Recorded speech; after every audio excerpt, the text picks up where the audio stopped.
বন্ধুরা, এবিসি থেকে ইংরেজি শিখুন ক্লাসের পার্ট 13-এ আপনাদের স্বাগতম। আজকে আমরা শিখব ডাব্লিউএইচ কোশ্চেন্স। গত ক্লাসগুলোতে আমরা be verb, have verb, do verb এবং ইন্ট্রোডাক্টরি ইট এবং দেয়ার এর ব্যবহার শিখেছি। আজ আমরা শিখতে যাচ্ছি ডাব্লিউএইচ কোশ্চেন। এটি অনেক গুরুত্বপূর্ণ একটি টপিক, যেটি আপনারা শিখলেই বুঝতে পারবেন।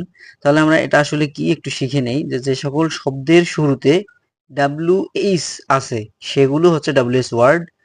আর এই ডাব্লিউএইচ ওয়ার্ডগুলো যেসব প্রশ্ন করা হয় এগুলো দিয়ে, সেগুলি হচ্ছে ডাব্লিউএইচ কোয়েশ্চেন্স। তো এগুলো হলো ইন্টারোগেটিভ প্রোনাউন। তবে এগুলো যদি বাক্যে আমরা এগুলো সবগুলো যদি বাক্যের শুরুতে থাকে তাহলে ইন্টারোগেটিভ প্রোনাউন, আর এগুলো যদি বাক্যের মাঝে থাকে এবং শেষে যদি ফুল স্টপ থাকে তাহলে এগুলো রিলেটিভ প্রোনাউন হিসেবে কাজ করে। আমরা দেখি নেই ডাব্লিউএইচ ওয়ার্ডগুলো কি কি। তাহলে হু, হু মানে হচ্ছে কে, কারা অথবা কে কে, এরকম যে কোনো একটা বাংলার ইংলিশই হচ্ছে হু। তারপর হোয়াট, হোয়াট হচ্ছে অর্থ কি। হোয়াই, হোয়াই মানে কেন। হোয়ার, হোয়ার মানে কোথায়। হোয়েন, হোয়েন মানে কখন। হুইচ, হুইচ মানে কোন। হুজ, হুজ মানে কার বা কাহার। হুম, হুম মানে কাহাকে। এরপর হচ্ছে হাউ, হাউ মানে কেমন বা কিভাবে। তারপর হাউ মেনি মানে কতটুকু, যেটা গণা যাবে সেই ক্ষেত্রে আমরা হাউ মেনি ব্যবহার করব, কাউন্টেবল। তারপর হাউ মাচ মানে কতগুলো, যেখানে গোনা যায় না সেই ক্ষেত্রে হাউ মাচ ব্যবহার করব। তারপর হাউ লং মানে কতক্ষণ, এটার ইংলিশে ব্যবহার করব। হাউ ফার কত দূর বোঝাতে আমরা হাউ ফার ব্যবহার করব। তারপর কতবার বোঝাতে হাউ অফেন ব্যবহার করব। তারপর হচ্ছে হাউ এলস আর কিভাবে বোঝাতে এই হাউ এলস ব্যবহার করব। এগুলো আমরা আসলে বাক্যে কিভাবে ব্যবহার করব সেটি জানার জন্য আমাদের গঠনটা মুখস্থ রাখতে হবে। আমরা আপনারা তুলনা করেও মুখস্থ রাখতে পারেন যে হাউ আর ইউ এই বাক্যটি কিভাবে গঠন হয়েছে। সেই ভাবেও আমরা আপনারা এটা মুখস্থ রাখতে পারেন। যে হাউ আর ইউ একটি আমরা জানি, সবাই এই বাক্যের অর্থ আমরা জানি যে আপনি কেমন আছেন বা তুমি কেমন আছো। তো এখানে দেখা যাচ্ছে একটা ডাব্লিউএইচ ওয়ার্ড, তারপর পরই একটা বি ভার্ব, তারপর একটা হচ্ছে অবজেক্ট। তাহলে এইভাবেই আমরা মুখস্থ করবো যে প্রথমেই একটা ডাব্লিউএইচ ওয়ার্ড বসবে, তারপর অবশ্যই অবশ্যই অবশ্যই সাহায্যকারী ভার্ব বসবে। এরপর সাবজেক্ট, অবজেক্ট এবং পজেসিভ, এই যে কোনো একটি এখানে বসতে পারে। তারপর যদি মূল ভার্ব যুক্ত সেন্টেন্স হয় তাহলে মূল ভার্ব বসবে। এটা হচ্ছে মানে যদি থাকে, আর না থাকলে তো এটার প্রশ্নই নেই। আর আরো যদি কোনো অংশ থাকে তাহলে আমরা এক্সটেনশন বা অবজেক্ট বসাবো। তবে অবশ্যই অবশ্যই অবশ্যই এই প্রশ্নবোধক চিহ্ন বসাতে যেন ভুল না হয়। তাহলে বাক্যটা কিভাবে গঠন হয় আমরা আরেকবার দেখে নিই। ডাব্লিউএস ওয়ার্ড প্লাস অবশ্যই সাহায্যকারী verb plus subject, object, possessive এগুলো এবং মূল ভার্ব যদি থাকে তাহলে মূল ভার্ব, তারপর এক্সটেনশন প্লাস প্রশ্নবোধক চিহ্ন। এগুলো দিয়ে আমরা কিছু বাক্যের গঠন আমরা দেখব।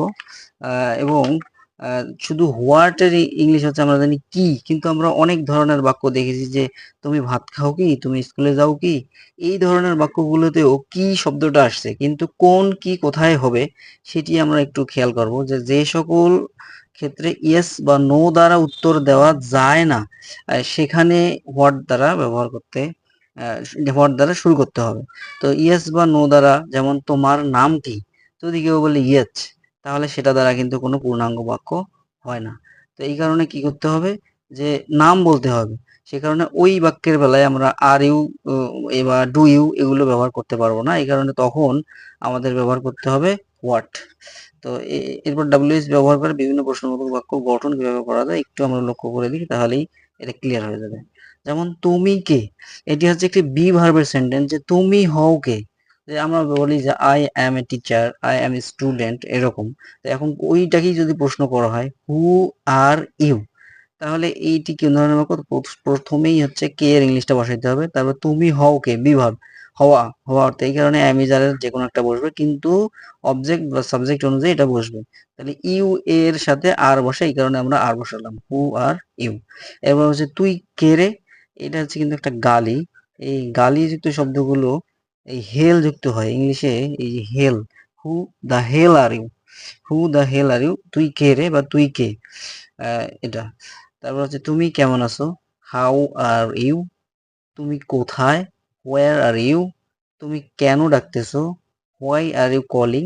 বন্ধুরা, এটা প্রেজেন্ট কন্টিনিউয়াস টেন্সের ব্যবহার। আমরা আর কয়েকটি ক্লাসের পরেই টেন্স শিখবো এবং সেখানে কন্টিনিউয়াস, ইনডিফিনিট, পারফেক্ট সবগুলো টেন্স নিয়ে আলোচনা করব এবং অনেক ধরনের বাক্য সেখানে গিয়ে আমরা করতে পারবো, ট্রান্সলেট করতে পারবো। তারপর রহিম কোথায় যাইতেছিল, এখানে তেসো, এখানে তেছিল, এগুলো কিন্তু টেন্সের ব্যবহার। এটি হচ্ছে একটি পাস্ট কন্টিনিউয়াস টেন্স, এই কারণে হোয়ার ওয়াজ রহিম গোয়িং হচ্ছে এর ইংলিশ। এগুলো এখন মুখস্থ আপনাদের করার দরকার নাই, শুধু দেখে যান। পরবর্তীতে টেন্সে গেলে অটোমেটিক কোথায় ওয়াজ গোয়িং, কোথায় আর কলিং, এগুলো কেন হচ্ছে আমরা বুঝা যাব। তারপর রাবুর কি করা উচিত, তো রাবুর করা উচিত হচ্ছে রাবু শুড ডু এরকম, কিন্তু কি করা উচিত হচ্ছে হোয়াট শুড। এই শুডটাকে বলা হয় মডাল অক্সিলারি ভার্ব। এর পরবর্তী ক্লাসেই আমরা মডাল অক্সিলারি ভার্ব নিয়ে আলোচনা করব, সেখানে আমরা কোথায় শুড ব্যবহার করা হয় সেগুলো সম্পর্কে জানবো। আপাতত শুধু সেন্টেন্স স্ট্রাকচার গুলো দেখুন, যে হোয়াট দিয়ে শুরু হচ্ছে, তারপর হু দিয়ে শুরু হচ্ছে, হোয়ার দিয়ে শুরু হচ্ছে, হোয়াই দিয়ে শুরু হচ্ছে, এটা জানার জন্য আমি এখানে এগুলোর অবতারণা করছি। তাহলে রাবুর কি করা উচিত, হোয়াট শুড রাবু ডু। তারপর এই বাক্যগুলোর মতো অসংখ্য বাক্য আমাদের তৈরি করতে পারবো যদি আমরা মডাল অক্সিলারি ভার্ব এবং টেন্স সম্পর্কে জানতে পারি। তো পরবর্তী ক্লাসেই আমরা এই সম্পর্কে বিস্তারিত জানবো। তো বন্ধুরা, আজকে এই পর্যন্তই। আপনাদের সুস্বাস্থ্য কামনায় আজকের ক্লাস শেষ করছি। ধন্যবাদ সবাইকে।